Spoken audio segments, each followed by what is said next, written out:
आता बीडचे माजी पोलीस अधीक्षक अविनाश बारगळ अडचणीत आल्याची ही मोठी बातमी येते। खासदार सोनवणेंकडून बारगळांविरोधात हक्कभंग प्रस्ताव दाखल करण्यात आलाय। मस्साजोग प्रकरण बारगळांच्या अंगलट येण्याची शक्यता आहे। खासदारांचा फोन न उचलणं अंगलट आलेलं आहे। राज्याच्या मुख्य सचिवांना कारवाईचे निर्देश देण्यात आल्याचं सूत्रांकडून कळतंय। आत्ताच्या क्षणाची ही मोठी बातमी आपण आत्ताच्या क्षणाची पाहतोय ती म्हणजेच या संदर्भात ताजे अपडेट देतात आपले प्रतिनिधी विष्णू बुर्गे। विष्णू, काय घडलंय?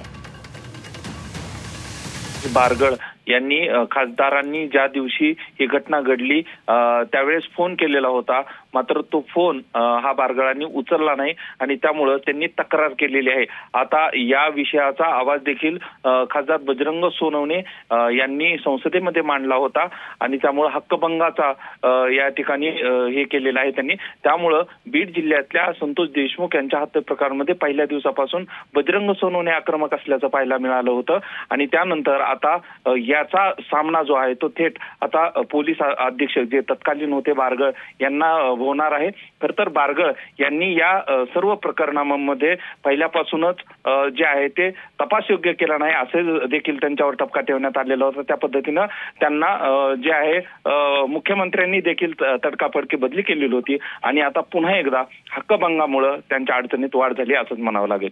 निश्चित धन्यवाद विष्णू ताजे अपडेट देण्यासाठी। आपण पाहतोय खासदारांचा फोन न उचलणं आता बारगळांच्या अंगलट आलेला आहे।